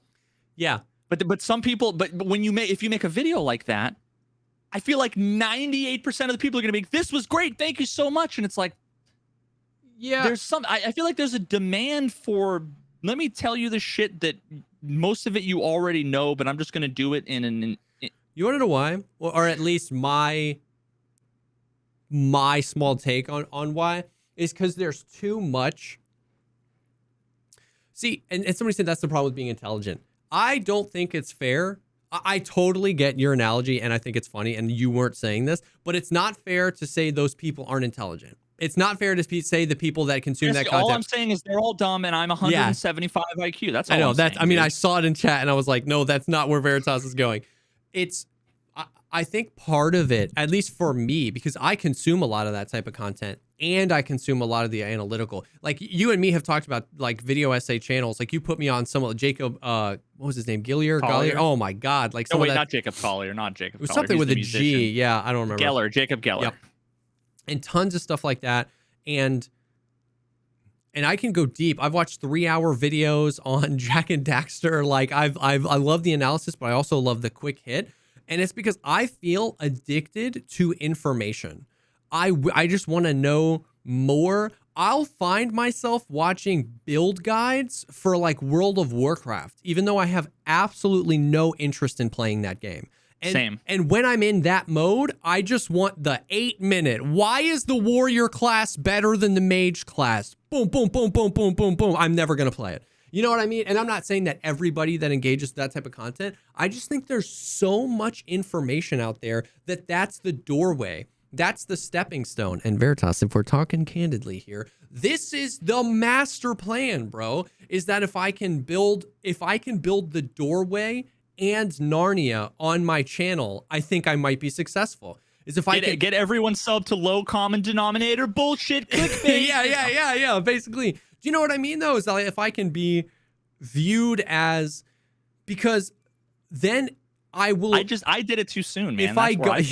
If I go back for more of something that I learned about, and I see the guy's video that gave me that quick hit info, and he did an hour-long video on it, easy click. You know what I mean? And so I think there's so much information out there. I think that's part of it. Going back, because I want to rewind, because I have thoughts. You were saying like, what's better, a 2-hour video essay or a 20-minute video essay? And it's like, dude, it's crazy. Do you ever find yourself like, I love television. I think we're in the golden age of television. And it's like, okay, ultimate hot take I've ever heard from you, but continue. What do you mean? I mean, like the past like 20 years. I'm not saying like right now. I mean, just like as over the past like decade with streaming services and more budgets going to TV and more things going long in seasons. Like I feel like I include Breaking Bad in that. Like Breaking Bad is like one of the greatest TV shows of all time. What Jesus Christ, you guys are weird. We'll come back to that then. Do you ever? So when you say television, I'm thinking just like cable, and I haven't had cable in a decade. No, I'm saying TV shows, Netflix, HBO Max. I'm saying TV shows. Well, Netflix isn't television though. Okay. You got to be careful because you say television. I'm picturing the when you say television. Oh my God. That's a TV that's at least 2 feet deep, front to back. Okay, you don't watch television on a flat screen. Okay. You watch TV. Television, it has antennas. All right. Jesus Christ. You say the word television. I apologize. You enunciate. We are in the golden age of content that's not a movie. Of entertaining media. That's not a movie. That's why I said TV. I'm specifically talking about shows that run in seasons and episodes as opposed to movies. I was picturing like, dude, have you watched Channel 29? Have you seen the new ShamWow commercials, bro? Dude, I can't wait till Friday night at 7 when the next episode comes out. Yeah. That's television. I mean that in the sense of like, do you ever find yourself I have decided to not watch movies because I don't feel like I don't feel like it's enough. Like 90 minutes, a whole story, no shot. You know what I mean? And I'll just watch an episode of a TV show. This has got 11 seasons. You know what I mean? Like, Yeah. but then there are TV shows you get super hyped up about, and they're terrible. And it's like, this should have been a movie. Why did I watch that for 11 hours? You know, season 1 was 11 hours. That all could have happened in 90 minutes. And that, I feel like, goes back to your thing, is it's like, it really depends on the content and the creator and how they can tell that story. You know what I mean? Like, because some content just feels like it needs to be 3 hours long. Some content feels like it needs to be 2 hours or 20 minutes long. And it's a super weird dynamic. And like back to your point, it's impossible for you to know if something would have done better if you did it in 20 minutes as opposed to an hour, or if it would have done better if it had been 3 hours as opposed to an hour, or if it did the best that it could have done exactly how you did it. It's just hard. It's so hard to know. And every creator, every piece of content is going to be different. I will say, though, to what you said about like analysis, right? Like, there's no analysis out there that does well. Like that. Well, no. It's not clear, no analysis that does well. You were talking about like guides and how there's nothing really analytical in them, or at least the ones that the algorithm pushes. Yeah. So I mean, that's a little. No, God, that wasn't quite what I was getting at, because there are plenty of, you know, this. It's the same thing with video essays. There are plenty of channels with 20-minute video essays that do great. Then there are plenty of channels like fucking either my main channel or my second channel where I have hour and a half long video essays that I think are worthy of 1 million views, and they're not. And, you know, you be the judge of why that's the case, my dear listener. But then there are other people who make 2-hour fucking video essays that get 8 million views. And it's like, you know, so it's not that. It's not exactly what I was saying. I'm referencing when you were talking about guides and how, like, I had said that I've refined my style of guide down to like, here's just the information. And you were like, that doesn't do it for me because I don't feel like there's any analysis in there. And you were like, where are those videos? Where are the guides that include analysis? Where is the educational content that's farther than, that takes it a step further than just like, here's the gun, here's the stats, here's why it's good, buy it, boom, done. You know what I mean? Like, I immediately pulled up on another tab your Anatomy of a Firefight series. And like, I remember loving those and watching those. It was like a huge inspiration for my Beyond the Grave kind of stuff. And like, it's funny because looking back, like that's education and analysis, right? Like, that's not like, here's this gun and here's why it's important, but like, you're educating through analysis of like, here's what happened here. Here's what I thought. Here's the mistake I made. Here's what I could have done differently. And A, some of those videos did well. And B, I think in hindsight, like, kind of smashing both together and learning to play to the algorithm with titles and thumbnails and having that type of content, like, I think that video, that content could crush and could do really well. So I just found that interesting because that just immediately brought me back. That's a good example too. That's the epitome of like the contrasting input length to output length. Like, it's a 14-second fight that I turn into a 30-minute video. Yes. You know what I mean? Yes. Where, you know, and people just want to be like, dude, just tell us. Like, why does it have to be so long? You want me to just be like, this is good because I quick peeked him, shot him in the head, and killed him. And there are some people that like want that, and fine, great. It's just I'm not the channel for that. You want a graphics guide? Every other fucking graphics guide out there tells you this setting. At worst, we'll say, put this setting on max, put this setting on min, put this setting on max, put this setting on min, and you'll be good to go. And all of the people that it's not one size fits all. No, they have a different monitor.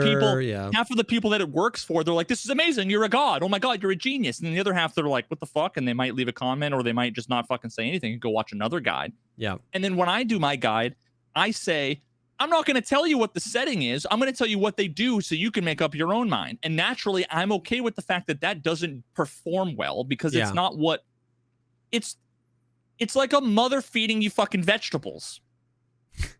Nobody's going to like that. And I get it. Some people later on in life is going to say, you know what, Mom, thank you for that. because you just added 15 years to my fucking lifespan Yeah. and, you know, whatever. I guess that's me. I'm fucking vegetables, and you know, all the other content out there is just fucking mommy. Skittles and fucking you know, M&Ms and chocolate bars and whipped cream and syrup, you know. But Yep. I don't know. I just don't. I don't get like. And again, this is no shade at anybody that makes that content, because there's a demand and some people are good at that, and like. Now, granted, I have content. One of, if not the best performing video I have, I don't know, it's probably top 3, is the I take 2 thick item cases into factory during the fucking scav raider event in factory. This is before the weight system and everything, and I just fill 2 thick item cases. Yeah, this There's is no second commentary. most viewed video. I hit record. I fucking no face cam. It's just raw, you know, kind of immersive gameplay, and then there's the fucking outro. Yeah, and then there's literally no work, and that, you know, is the closest to 1 million views of any of the videos. So like, I mean, it's not like I'm above low effort content. It's not about effort, you know, so much as it's about communicating, sharing something. Yeah. Like you could theoretically, you could put 2 hours into an edit of a guide that was like a regurgitation of like a wiki page. And to me, that would be less valuable and less value than even that video. Because if you watch that video, you'll learn a lot about Tetris and looting and whatever. I don't know. All of this is just to say that, like, I don't even know what I'm trying to say. I get it.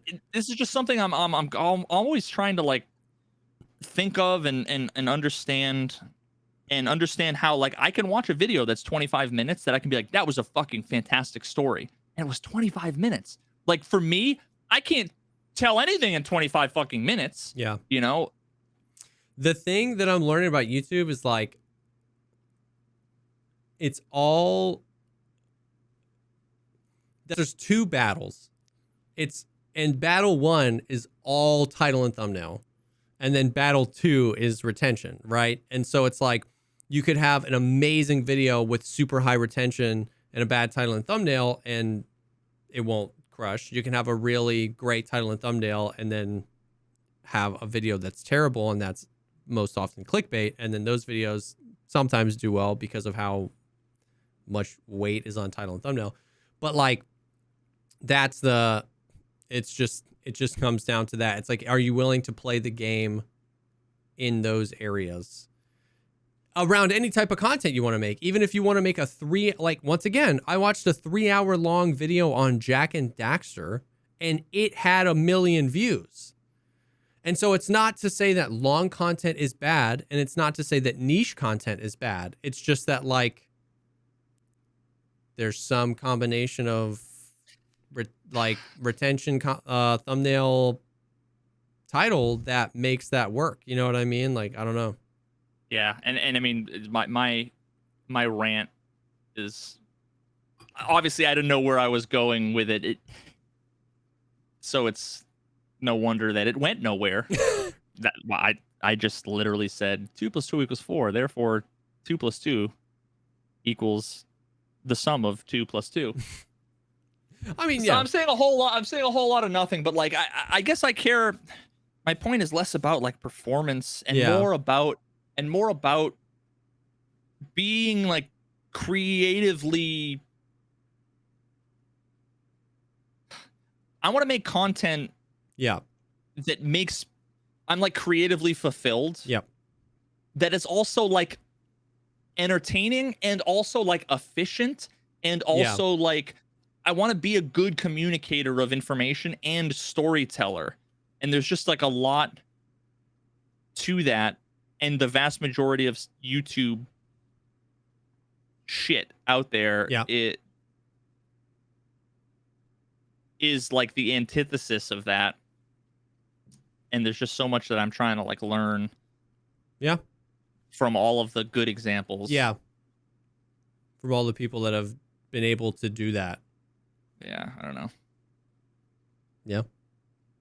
I'm delirious after fucking Dude, all this travel. I really and my wife's am tracking with you, man. I really am. And I see it, and I know that about you, and I saw that through some of the Tarkov videos you made. I saw it through the speed running stuff you made. Like dude, I get it, man. I get it. It's it's a weird thing creating content that to balance those things. Basically exactly what you just said. Balance something that's just like truly fulfilling and inspiring to you. But you like, you can't as a content creator ignore what you think would this perform well, or would this perform well? Would this be better? Would this be better? You know what I mean? So it's like, it's that mixture of things that's like so hard to just understand and balance. And yeah, you have like I make content and I'm like proud of it and it stands alone, and I'm like, I don't care how many views it gets, but at the same time it's like I want people to see it. yeah. So like if I wanted to make a guide or an analysis that I think would help people or inspire people or whatever, I want everyone to see it, not for the money or the views or the clout or whatever, but for it to be an effective thing. Yeah, if I want to educate people, it can't be effective. Why would I want to educate 7 people instead of 1 million people? Yeah. But then you have the idea of like some of the things you could do to make it more appealing might be reducing some of that quality. There's the quality knob, right? Take the quality knob, turn it down, and that there's some knob that is related to quality over here that then increases the views over here. Not every knob is like, some knobs are quality up, views up, right? Yep. But there are so many that like that aren't. Yep. That would you make imagine making a video that said half as much of the value it communicated, but it would get 10 times the viewership. It's like the greater good. Like overall, there's more. You've given, fucking 5x what the gross value would be, right? Because you're giving $5 to 1,000 people rather than $1 to 500 or whatever. Yep. So it's like trying to figure out. I don't know. I'm still saying nothing. But I hear you, and I'm tracking with you, and I know that I don't know where you're going, but I understand. I understand. I just need Mr. Beast to be like, oh, this guy makes, dude, he makes great content and doesn't get the views he deserves. Let me just shout him out, and then also I'll tell XQC to react to it and Asmongold to react to it and all these other guys, and then and then everybody will see all my content, and boom. Here you go. That's it. Or I can just like find someone to make me better content, or I could just take like $100,000 in cash and go hire somebody to edit all this shit for me, and I won't have to do anything. And then I can make $10 million, and I won't have to do anything, and then I won't have to. And then I can go like write a book that nobody will buy. There it is on the beach in Hawaii. Yeah. Yep. I'm ready for bed. Yep. No, I feel you. Well, that really went down a place. We just dug a massive hole, and I was like, and then you were like, you just helped me dig this massive hole, and you're like, all right, cool, dude. Like, what are you doing? You're gonna put like an in-ground pool? I'm like, I don't know, dude. And then I just start filling the hole in with the dirt that I just dug up. I'm like, I don't know. I just was digging the fucking. I was just messing. I just felt like running. Dude, sometimes that's a great secondary analogy too. I feel like a lot of times in the podcast, we start and we're like, I only have a few things on the list. I don't know what we're going to talk about. We end 8 feet deep in a hole, and we both get the feeling at the same time, like this is where the podcast should end. And like, I feel like I'm looking up out of the hole, like at chat again. We're I'm both like, standing there covered in dirt with shovels. Like, what the fuck? Dude, yes, dude. And I'm where like, where were we going? What were we doing? And I'm just like, how do I land this plane now? I just go, well, Well, this is what you're all here for. I hope you enjoy the hole. See you later.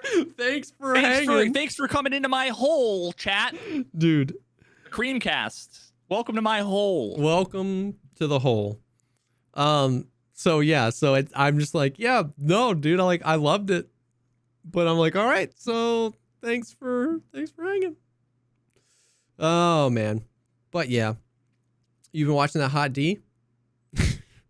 I saw that in the list. You just wrote Hot D in all caps, and I'm trying to figure out like there wasn't. I thought you stopped typing halfway through, like you got distracted. Is there something called Hot D? What the fuck are you talking about?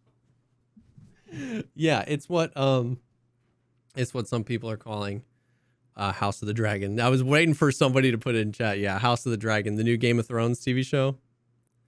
It's set. A what? It's a new TV show set in the universe of Game of Thrones. It's about the House Targaryen. It's based on a book from George R. R. Martin. Anyways, it's another Game of Thrones show, and George R. R. Martin is heavily involved. And the first episode was amazing, but I just knew I was just like we don't have to talk about the TV show. I was just trying to figure out a way to put Hot D in our conversation. That was 90%. You just wanted an intro. I just wanted Hot D to be in the conversation. It's called House of the Dragon. So yeah. I just spent 10 days in Hawaii watching exclusively Cops and Lost. Nice.